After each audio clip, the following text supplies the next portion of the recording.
Welcome along to another Know My Faith Monday podcast, and this time I'm with Jeremy Dempsey from OAC Ministries.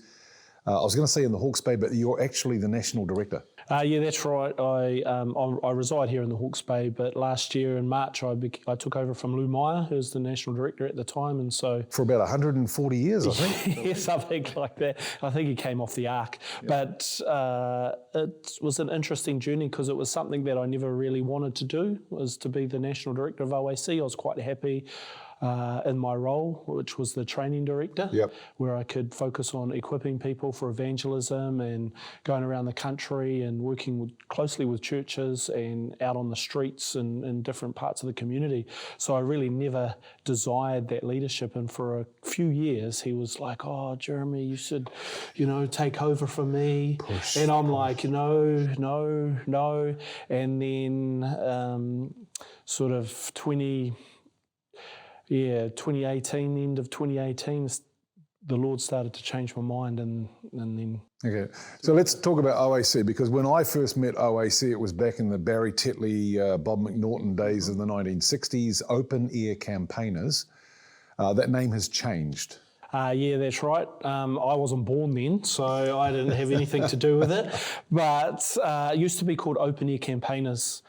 And when I joined in OAC in the 90s, we weren't really known as open air campaigners, but OAC Ministries, because more and more people didn't really know what open air campaigners were. It's like KFC. What does the K stand for? Yeah, and we wanted a name that reflected our ministry in a better way, because we did more than just open air preach. We did more than just street work, because we're back in those days.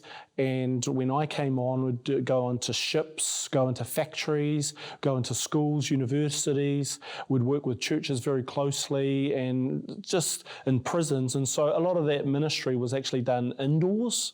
And so open air campaigners didn't really fit. So a few years ago, we rebranded. Legally, we're still called Open Air Campaigners, but now we're called Outreach and Church Ministries New Zealand.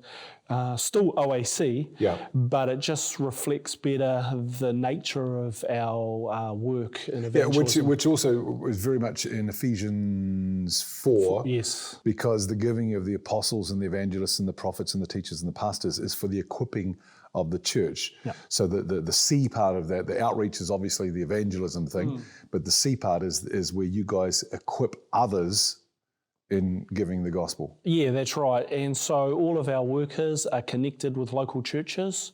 First and foremost, you need to be an evangelist within your own local church where there is opportunity, so that you're not just tripping around and disconnected from the body of Christ. And we really feel like we're not fulfilling our ministry unless we're actually, fulfilling the mandate in Ephesians 4. Yeah. Evangelism's, we're all called to it. It's the Great Commission. It's evangelism. And I remember when I was pastoring, and I'd say, put up your hands if you feel comfortable evangelizing, and nobody moved. Yeah. And I'd say, well, put up your hand if you're comfortable witnessing, and they sort of, sit on their hands. Yes. And then I'd say, well, do you think you could explain what you believe to someone? Up go the hands. I go, well, that's what it's about. Yeah. But we get this, I don't want to be a crazy street preacher. Yeah, well, that's only left for the LAS, isn't it? The Lord's Awkward Squad. It's interesting. That's still the same today, really. People have a distorted view of what evangelism is and the role of evangelists. And I think to some degree, the evangelist is to blame for that, yep, because sometimes we're so concerned about doing the work of evangelism that we are disconnected to the church, or when we do come into a church context to train people. Now, when you say we, do you mean fellow, OAC or as an evangelist? As an evangelist, in general, from my experience. So this is my experience. It might not be true in all cases, but when an evangelist has come into the church, they've often taught evangelism the way they do it, and which is can be quite helpful but quite discouraging as well, because like you say, I'm not called to be a crazy street preacher. Yeah. I could never do that. And so we sort of run away from those things that we feel are impossible, or we try and fail. I think also a lot of people are uncomfortable or struggle in evangelism is because when I first became a Christian in the 90s, there were a lot of, discover your spiritual gift courses. Yeah. And so one of those was the gift of evangelism. Of course. And what we found over time is people were like, well, I don't have to evangelize because that's not my gift. Because the gift and call of God is irrevocable. And if He hasn't gifted me, then I don't have to do it. And that logic is kind of true. If God hasn't gifted you in a particular way, then, He's not going to call you to do something that He hasn't equipped you to do. I know these hands, I can play musical instruments, Yes. I can work computers and all that, but please don't ask me to fix anything. Yeah.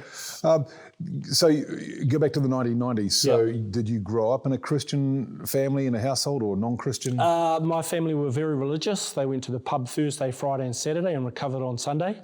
The only king that was talked about in our house was the liquor king. Okay. Jesus was a swear word. So I grew up in a Māori family.